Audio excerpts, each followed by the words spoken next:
3 to 4, and 4 to 1. Okay, so the first one that you will do is to determine the properties of R134A. I assume you already studied this example because I have given it to you. I gave it to you ahead of time last week. So I suppose you already study this example. So that we can understand, so you can follow our discussion today.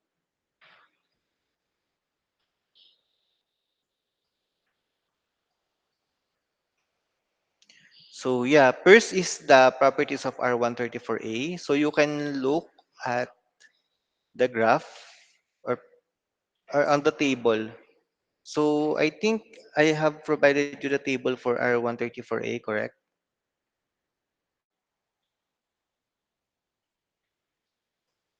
Okay. So you can refer to the table that I sent you in the Google chat, in the Messenger. So we have P1 is 120 kilopascal and X1 equals 1. So saan galing yung 120? So it's given 120 kilopascal. So yeah, the it's saturated vapor, so that's why X is 1. Whereas if it's saturated liquid, so X equals 0. Okay, so at 120, H1 is 236.97 kilojoules per kilogram. So you can use this pressure and the quality. So it's obviously here, uh, the H1 is, you will just trace a vertical line from from P1. Where is P1? This is P1. Just draw a vertical line and you will get H1 at 236.97. Or you can look at the table. So let's say here, the point 1 is here 120 kilopascal. So you will have to, I think this one. This is 120, 100 kilopascal, so higher.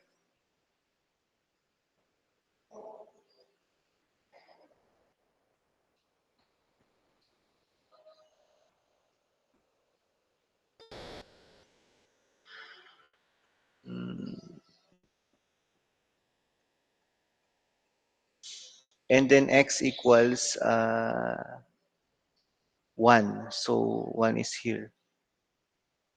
So you will get an enthalpy value of 236.97. So for accuracy, you can look at the table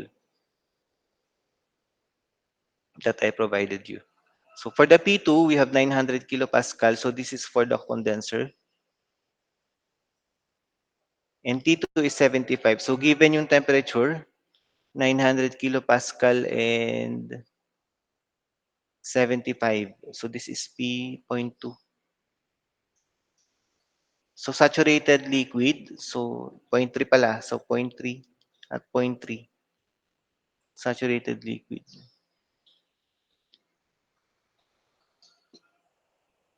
Okay, so P2, we can use 900 kilopascal and 75. So to locate for the H2. So yung 75 is given. So given siya. So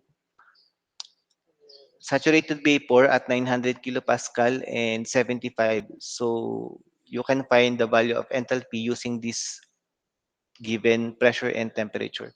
So either on the table or on the graph.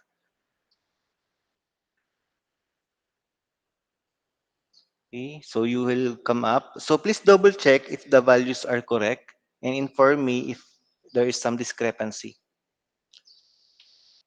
Okay, so we have 310 for the H2. For H3, so or ental or P3, point 3, sorry. For point 3, so ito siya at point 3. So 900 kilopascal na saturated liquid. So that's why X equals 0. So you'll just have to trace back, trace vertically the from here.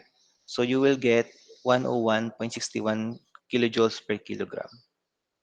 So H3 is equivalent to H4. So if we will recall, uh, let's have let's check the pH diagram.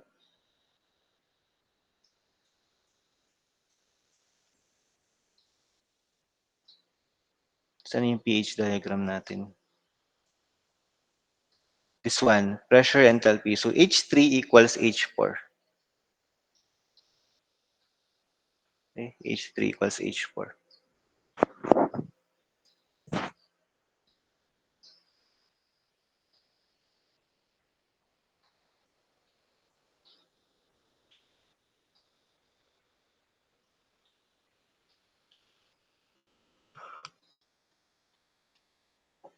So it's 101.61 kilojoule per kilogram. So if you already have this value, by the way, when you are solving the problem sets, please follow these guidelines. So we have schematic, and then first you draw the schematic solution, PS diagram and pH diagram. So you can show the values here in your problem sets like this one, and then just mark up every points. So also after that, please show the properties. So if you know already the given pressures or temperatures, just put it here, and how you locate for the values.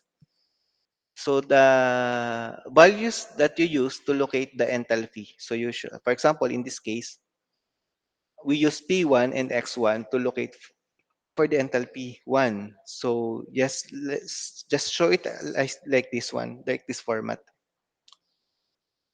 Same as with P2. So in order to get H2, you have to uh, refer to P2 and T2. So if you have this information, you can write here the H2. Same case with H3. So if you have P3 and we know that is a saturated liquid, so X equals 0. So we have here H3. Okay? And it is equivalent to H4.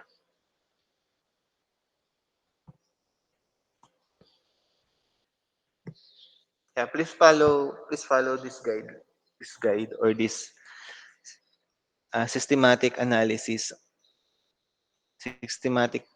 of systematic problem solving, sorry.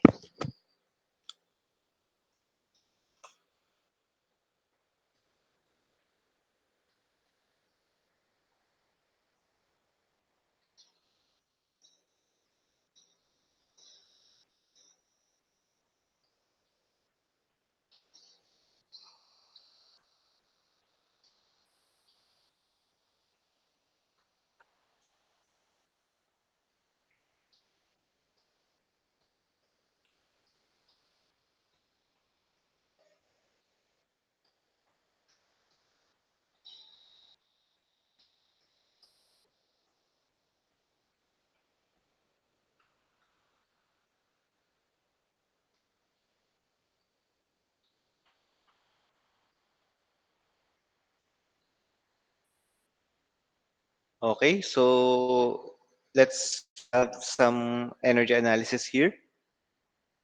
So work input and heat removal per unit mass of refrigerant. So since we do not have the mass flow rate yet, so our unit will be in kilojoule per kilogram or unit of the enthalpy. So work input is equivalent to H2 minus H1. So this is the work of the compressor. So this is H2, we have H2, 310, and H1 is 236. So we have 73.54. So we have now the work of compressor. So what is required? A is mass flow rate of R134 and CAOP of the cycle. So before solving the mass flow rate, so we have to solve first the refrigerating effect, and the work of compressor. So let's go with the heat added or QL, or this is the refrigerating effect. So we have H1 minus H4 is 236 minus 101. So we have 135. So we can now compute for COP now, no? So we have 135, ang COP natin is 135.4, yung refrigerating effect, overwork ng compressor, which is 73.54. So we have the value 1.84. Did you get it correctly?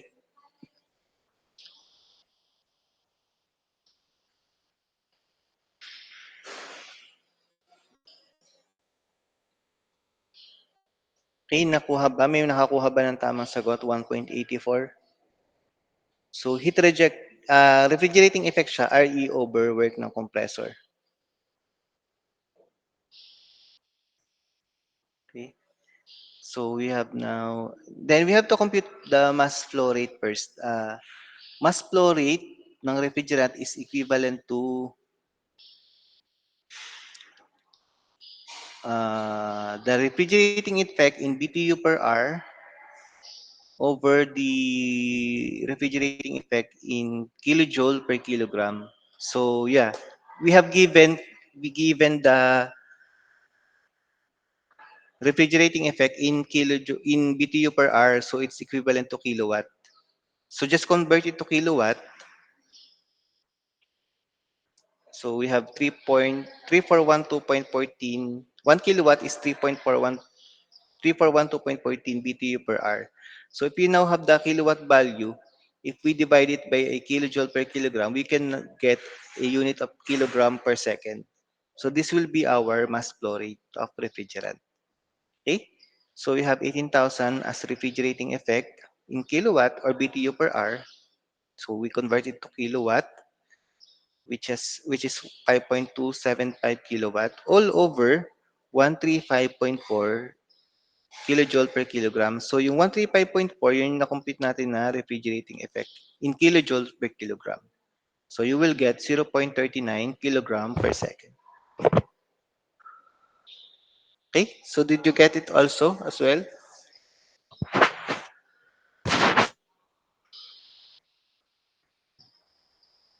Okay, so next, very easy. Yeah, the COP. So we already know the COP. So this is now uh, the second case, which is if the expansion valve is replaced by an isentropic turbine.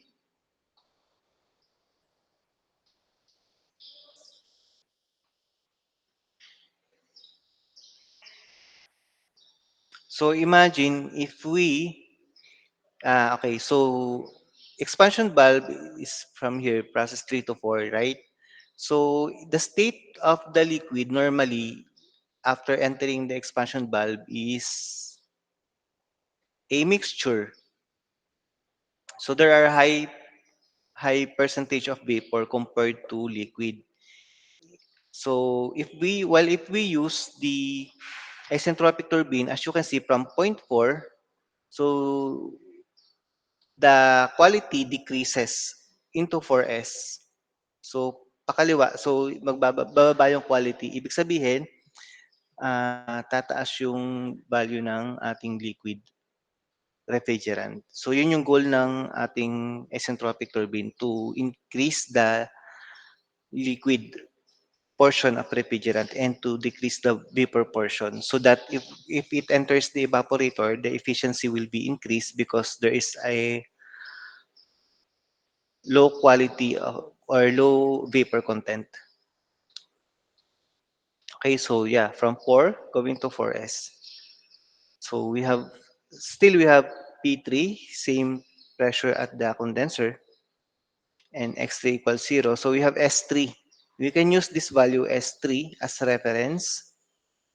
Since S3 equals S4, so we can get the value of uh, H4S. So magdo-draw lang tayo ng line pababa. Yun na yung H4S nyo.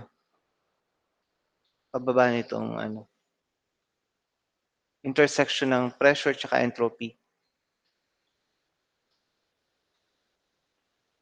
Okay?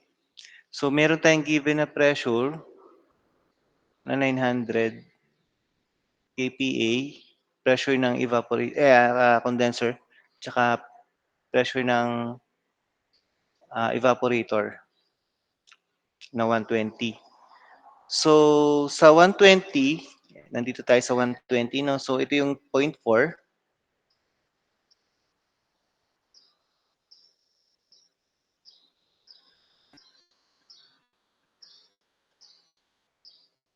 And then kung mapapansin nyo, yung S4 natin is equal siya sa S3. Tama? So we have 0.3738.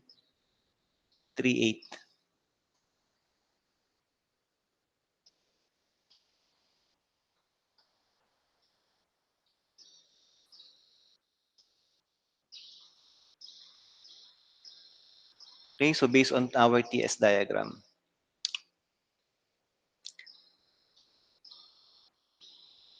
So using this P4 and S4 or S3, we can get the value of enthalpy. So draw lang tayo ng, or pwede you can use the table. So you can use the table by referring to this pressure. P4 120 and S3 is 0.3738.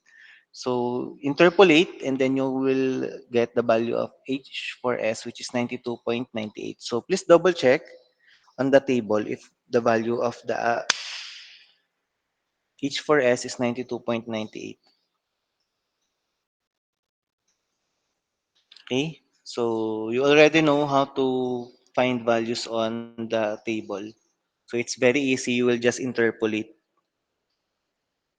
the values based on the required parameter. So we can now have H4S. So compared to H4, may H4 ba tayo? Ang H4 natin is 101.61. So H4S is lower. We have 92.98. So this is H4 here and H4S is here. So it's lower. Value of enthalpy is lower. Because the fluid has more liquid, than vapor. So the quality is low. So the enthalpy is also low. Okay, so computing for the work of the turbine, so we have H3 minus H4. We have no pH diagram here, but anyway, H3 minus H4. So yun yung H4S. So yun yung ating work ng isentropic turbine. So we have 101.61 minus 92.98. So equal to 8.63.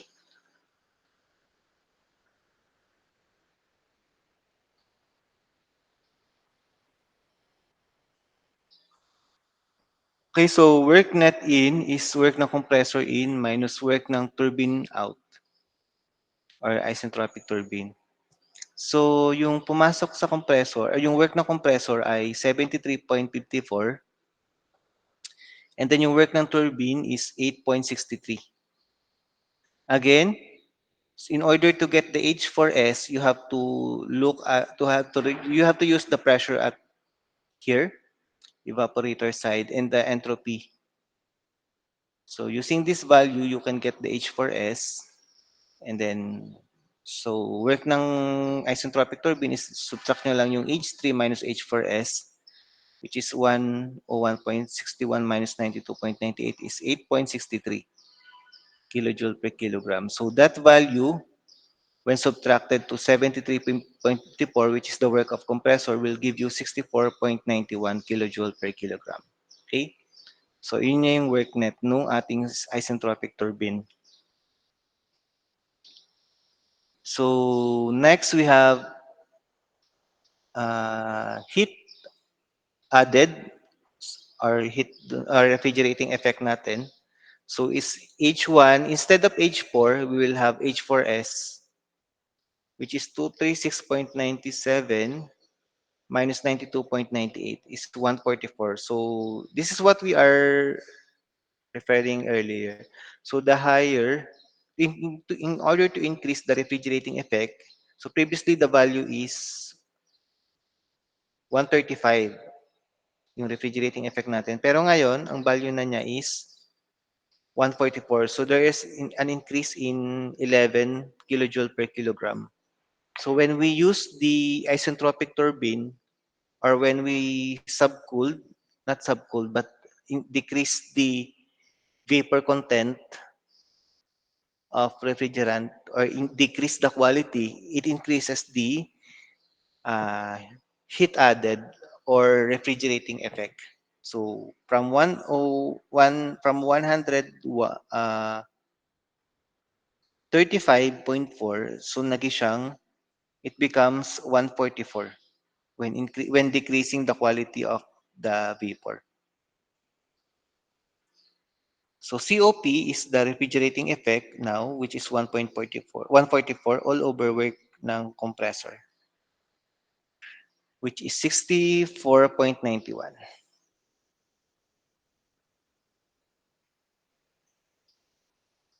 Originally, ang work ng compressor ay H2 minus H1, which is 73.54.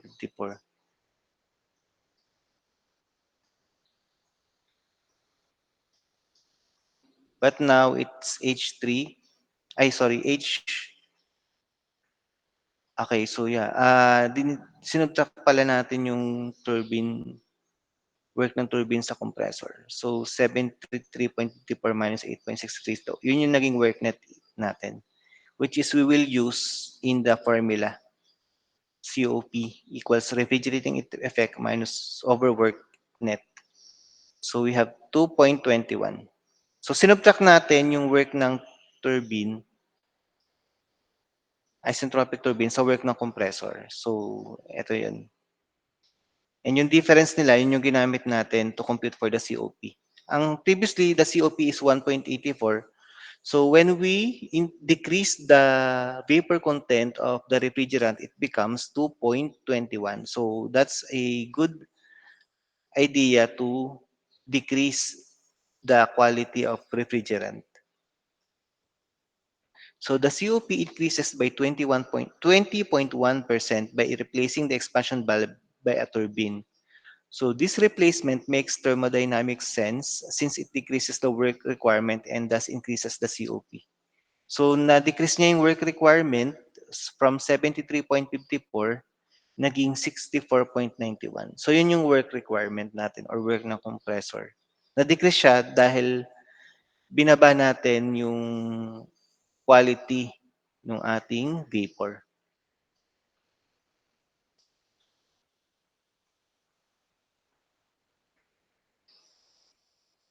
So, however, this is not practical for household refrigerators and most other refrigerator systems. So, in natural gas liquefaction plants, the liquefied natural gas is expanded by cryogenic turbines, which is proven to be feasible.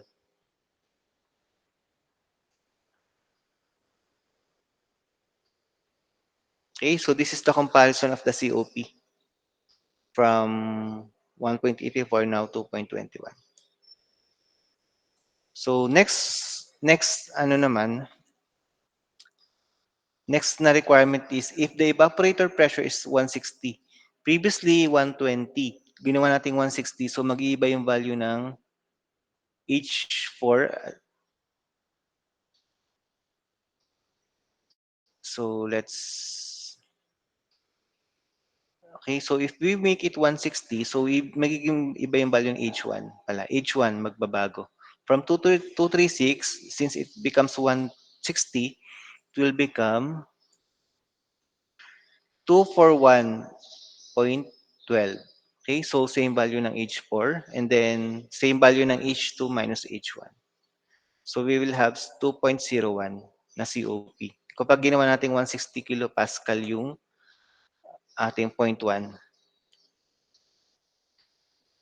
So, mas mataas pa rin siya compared sa original na COP natin na 1.84 because we increased the pressure.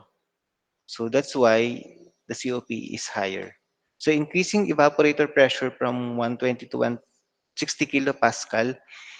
So, and increasing temperature from negative 22.3 to negative 15. So, this is the temperature if you refer to table. So, from 22.3, naging 15.6 lang yung evaporator temperature.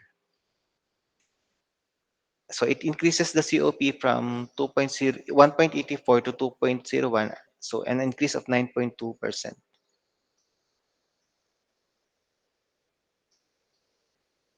Okay, question?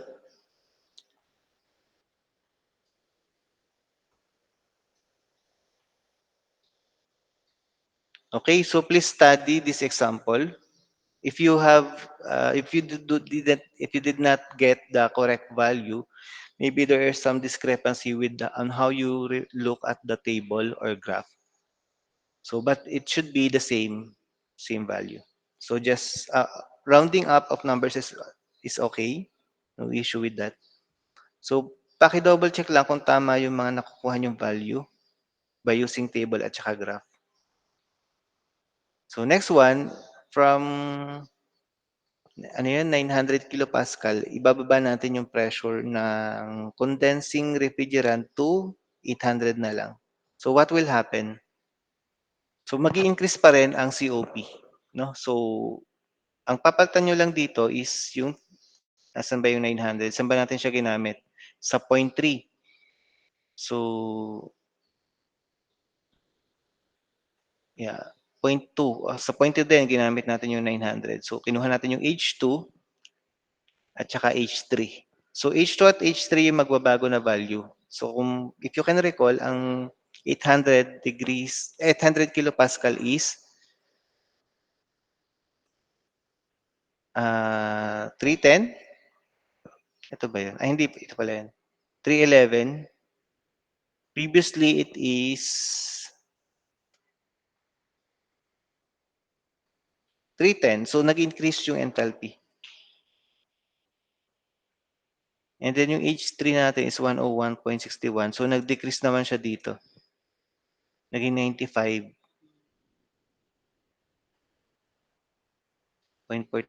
So, ano bago palang value is H2 at saka H4.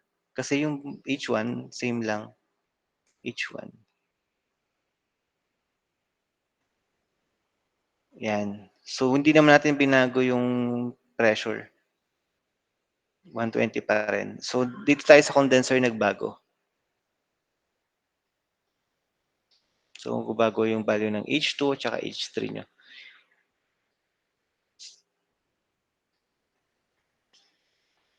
So, yung H3 is equivalent siya sa H4, kaya 241 din to.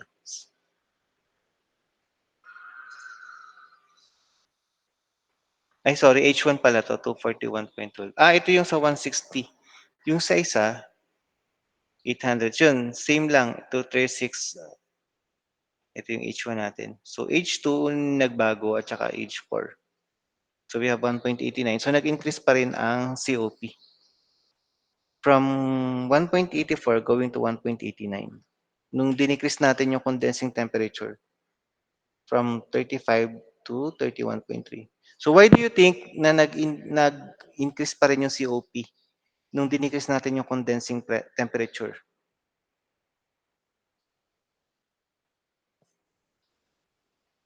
Kasi kapag tinaasan natin, binabaan natin yung condensing temperature, so bababa rin yung quality.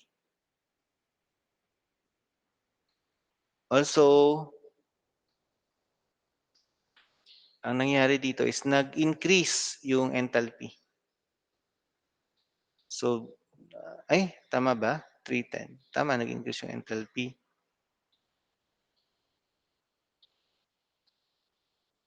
Okay, so yun.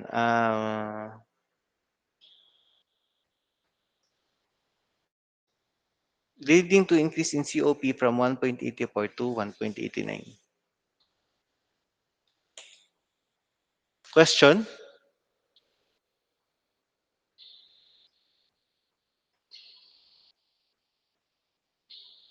Okay, so next one, example. So, 'pag face to face tayo, magso-solve pa rin tayo ng problems para mas ma-practice kayo sa pagso-solve. So this one, ammonia refrigerant. Ano bang ammonia? R717 ba?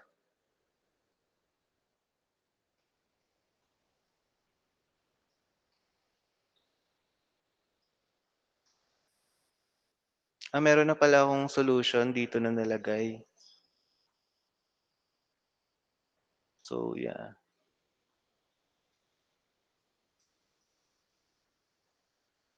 Ammonia naman yung refrigerant natin. Kanina ay R134A, ngayon ay ammonia. So, kapag ammonia, ang gagamitin natin ay R717. Tama ba? Yes po, sir. Thank you. So, punta kayo ngayon sa R717. Wait lang. Open ko lang yung ating table ng ammonia.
So, ito yung ating R717 na refrigerant or ammonia. So, dito tayo kukuha ng mga values. Okay?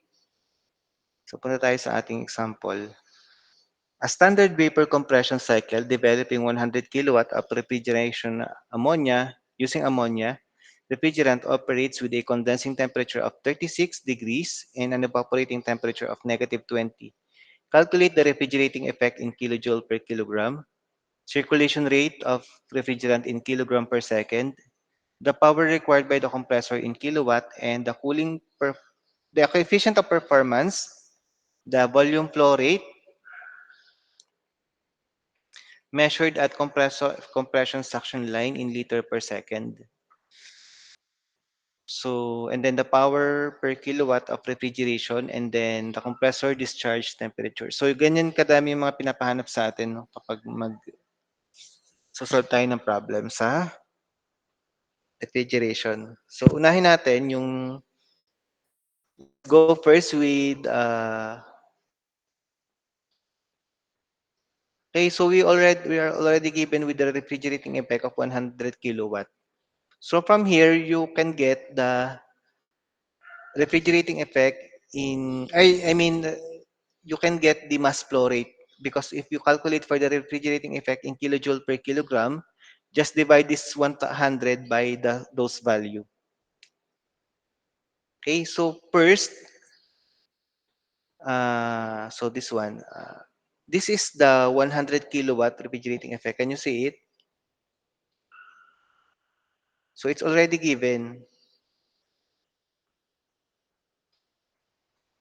So this is the refrigerating effect, 100 kilowatt. And this is our work of compressor from process 1 to 2. Okay? So we have 2. And then 2 prime is the state of vapor at saturated vapor. So this 2 is superheated. And then 2 prime, ito yung saturated vapor.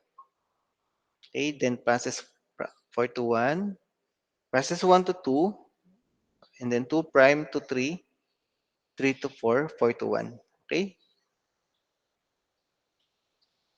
So this our okay,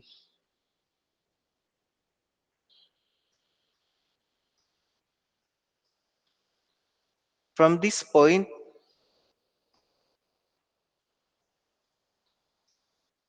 2 prime to 2. So this is our degrees of superheat. So that's what we call degrees of superheat.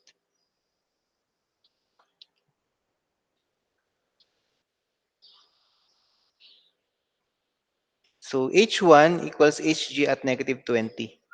So H1. So Hg at negative 20 is, tama ba, 1437.68 sa table. Tama yung table. Hg at negative 20. Punta tayo ng table. May table ba dito?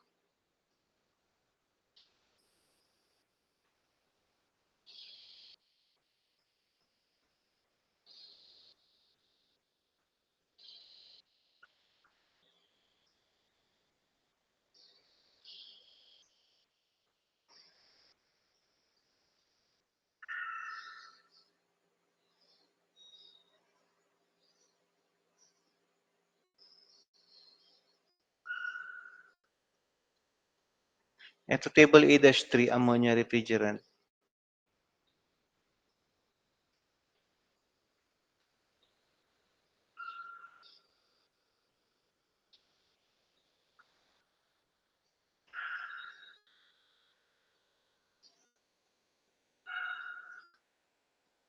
Okay, so negative 20 yung given. So we have 1437. So tama, no? 1437.23. Can you see?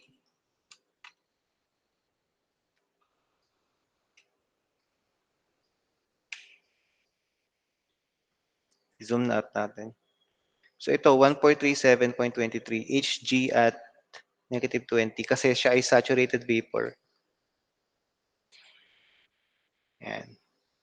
So may konti lang discrepancy sa point pero okay lang yan. HF equals H3 equals HF at 36. Saan galing yung 36?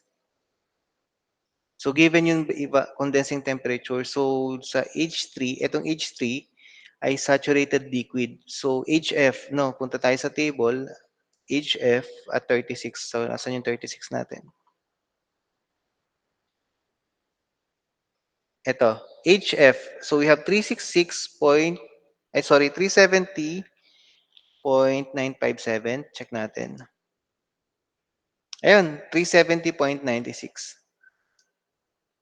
HF. And then 100 kilowatt yung refrigerating effect given. S1 equals S2 equals 5.9041. So may corresponding S ba siya? At negative.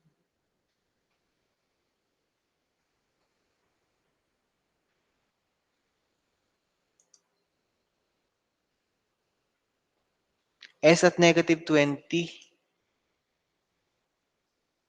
5.90. So may konti lang discrepancy pero ito yun, 5.9025. Sa dito, 5.9041. So ibang table siguro yung na ano. Pero ito yung same lang siya, no?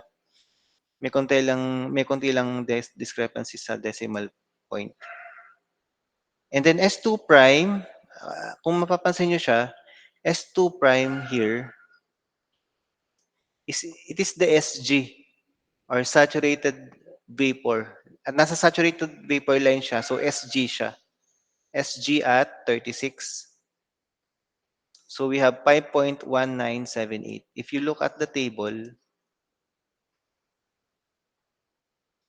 36. So it's 5.1980. So same, no? Okay, and then CP at 36 or specific heat at 36 is 3.401. So dito rin ba siya kinuha? Ay,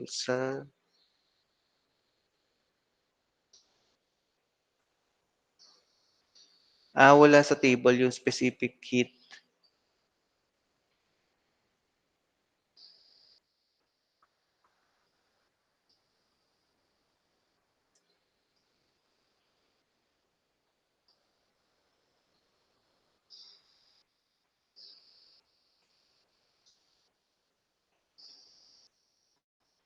Okay, for the value of CP, you will look for the table, other table, for specific heat. So, check nyo lang sa yung ating table for specific heat or CP.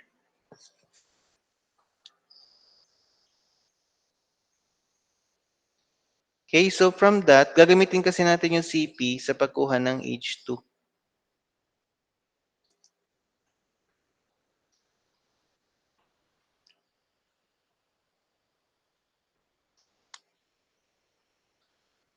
So T2 is 36 plus 273.15. So we have 309.15 Kelvin. So H2 equals Hg at 36. H2 prime equals Hg at 36. So H2 prime yung makukuha natin sa table kasi siya lang yung nandito sa saturated vapor, which is Hg at 36. So 36, ang value ng Hg nyo ay ito, 407. 407.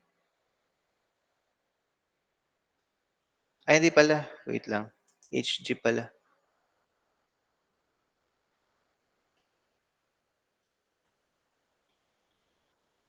Ibang refrigerant na pala to. So, try sa ammonia.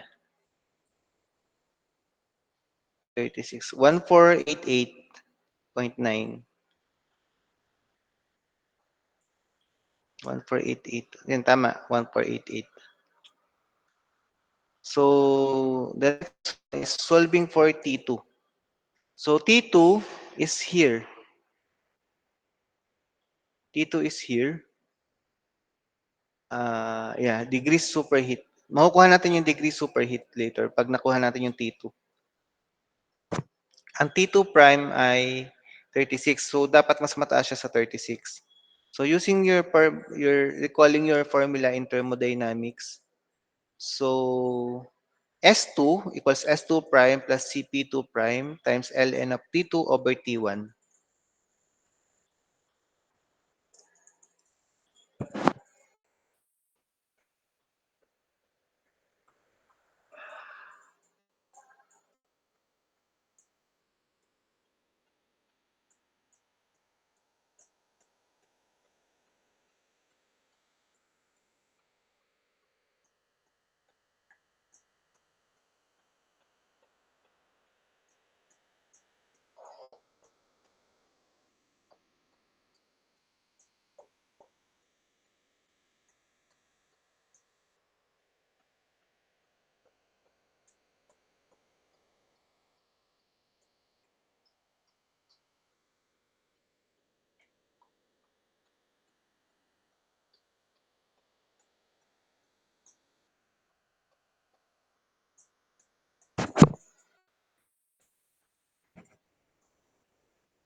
Okay, so using this equation, you can solve for the T2.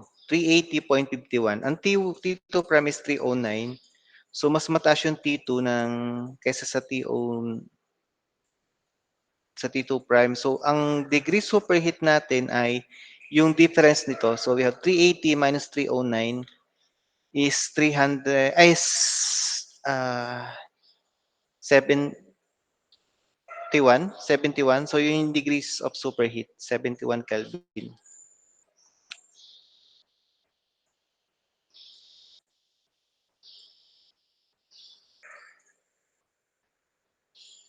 Okay, so since we already have the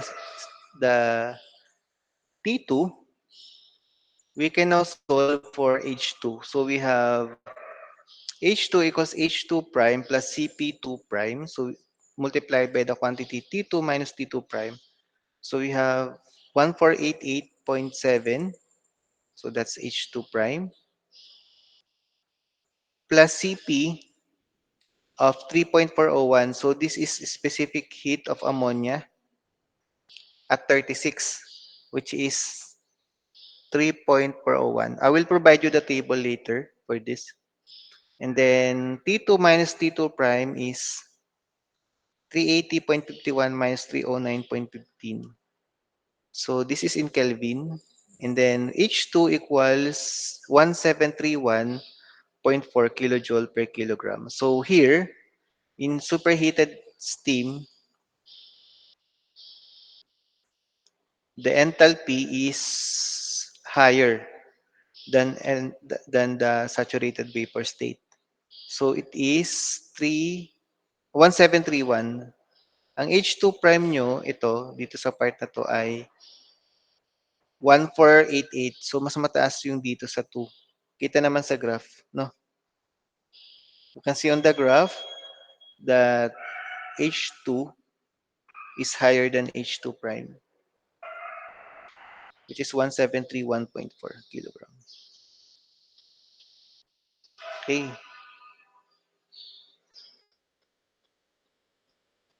So solving for refrigerating effect, sorry, I already provided na pala yung ating solution. So it's supposed to be dapat di-discuss natin pero nabigay ko na pala yung solution. So H1 minus H4 yung RA natin. So 1437.68 minus 370.96. So we have 1066.72. So saan galing yung H1 tsaka H4? H1 is here, 1437. And then H3 equals H4, right? Here, H3 equals H4 when you look at the enthalpy diagram, pH diagram. So that's why it's 370.96.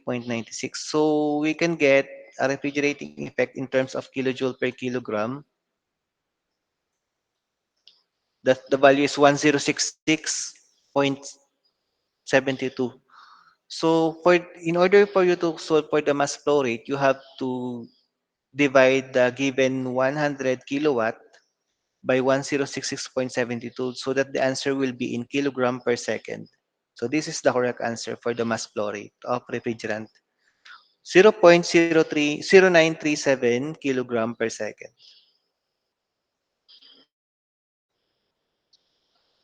And then the power required by the compressor in kilowatt. So it should be in kilowatt. So we will use this value of mass flow rate for it to be kilowatt. So MR or mass flow rate ng refrigerant multiplied by H2 minus H1.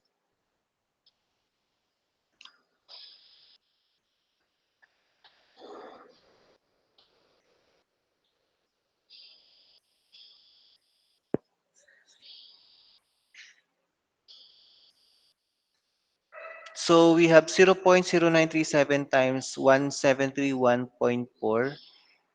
minus 1437.68. So it is 27.52 kilowatt. Okay?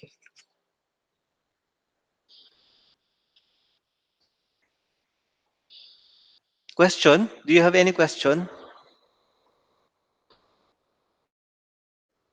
So far, do you have any question? Okay, next. Solve for the power. So yeah, we have 27.52 kilowatt. And then we have sulfur COP is refrigerating effect overwork ng compressor. So we have 100 kilowatt over 27.52. So we have 3.6337. And then solve for volume flow rate at zero point 0.1. If you have graph, you can use that to solve for the volume flow rate in liters per second. But if not, you can use this equation. So volume flow rate equals mass flow rate ng refrigerant should be MR for consistency. So we have 0.0937 times volume flow rate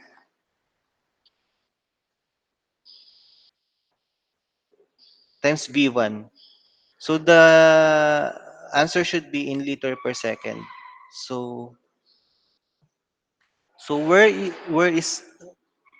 the 0.62373 meter cube per kilogram come from? So we have zero point 0.1 meaning this is at evaporator or compressor suction, right? Sorry, compressor suction. So zero point 0.1. So our temperature will be one this in this area. So this is the compressor suction. So zero point 0.1 negative 20. So our temperature will be negative 20. So if we look at the graph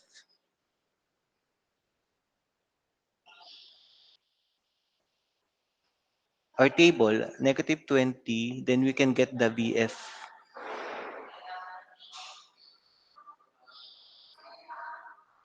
So it is 1.5037. Is that correct?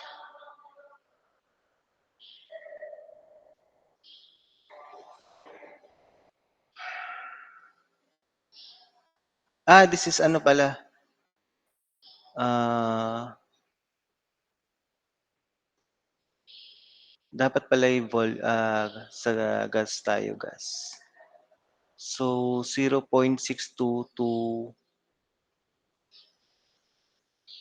622.122 liters per kilogram. So VG. So yung nasa okay, so just small difference in decimal 0.62373. So yeah, it's VG at negative 20. So we will get 58.44 liters per second.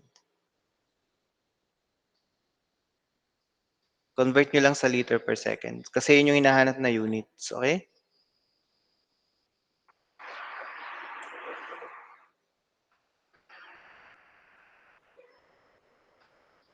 And then lastly, power per kilowatt of refrigeration.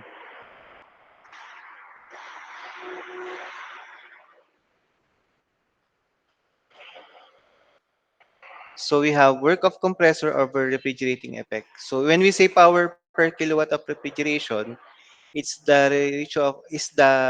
ratio of work of compressor since it's power per kilowatt of refrigeration. So the denominator should be the refrigerating effect. So power per kilowatt of refrigeration. So pag sinabing refrigeration effect per power per kilowatt, so it's a reverse. Okay? So but since we are referring to power per kilowatt of refrigeration, so we have the work of compressor over refrigerating effect, which is 27.52 over 100 kilowatt. So the power per kilowatt of refrigeration, I think it's the opposite of COP. Okay? Reverse of COP. So next we have compressor discharge temperature K. So we have T2 is 380.51. So we already got this earlier, this temperature, or 107.36 degrees Celsius. Question? Do you have any question? Okay, so we are done with the first two examples. I already give you some other examples here with solution. I think it's already have solution. So you'll have to just to study this and use this as reference when you are solving for your problem sets. Okay?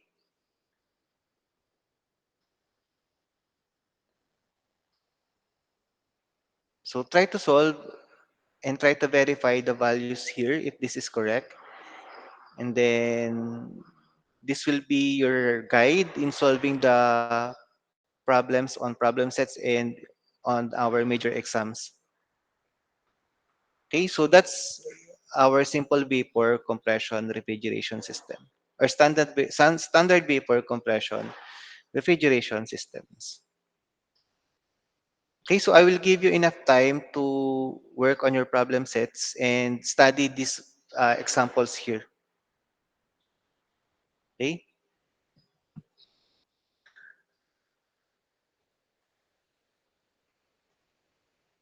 Wala na pong question? Yes? Ayan, good morning po sir. Ask ko lang po, ano po yung format po ng problem set namin? Bale, given, required schematic, tapos yung properties po, then solution, then final answer po. Yes, that's correct. So what we did here, I think ah, parang ganito siya, pero ang kulang lang ata dito is yung given at saka required. So just state the given and then required and then the properties and then schematic diagram and then the solution. And then if you have some comments, you can also put at the last part. So parang ganito pero wala siyang kulang lang to ng given tsaka required. Pero parang ganito na yung pagsosolve natin. Kasi may schematic na din to eh. Yan. So, yun. Ganun lang. Okay? Thank you po sir. Tanong ko na lang din po, yung iba po kasi is sulat na daw po pero wala pong problem kasi po yung unang sabi niyo po is printed po. Paano po kaya yon? Sige, kung ano na lang yung nagawa nyo, it's either with problem or printed. Okay na. Wala naman siyang deduction. Noted po sir. Thank you po. Okay.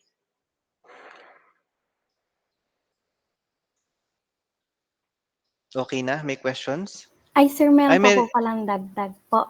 Yung pong mga Yes. table po pala kanina na pinakita nyo, kami po ba ang magpa-provide po nun sa exam or ibibigay nyo po sa amin? It is provided na. I will provide you on your exam. Thank you po sir. Okay po.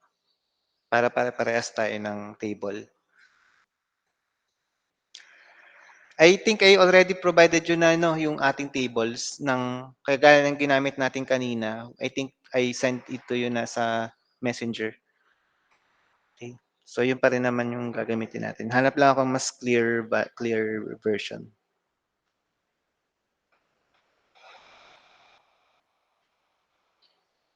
Ay, may nagpa-approve ba ng topic dito? Sige, Meron po, check ko sir. na lang. Sige, reply na lang ako dun sa email. Email yun, email. Sige. Yes po, sir. Check ko na lang. Okay, thank you. Okay, so next week we will solve again for some... next week we will run numbering system, module number 3. Okay. So please study this standard vapor compression cycle because the actual vapor compression cycle will be referred into this topic. So we have actual and standard. So we are done with the standard and then let's have next week. We will try next week to solve also the actual vapor compression. Okay, thank you for attending this class. See you next meeting. Thank Thank you you po. po. Thank you Thank po. you po, sir.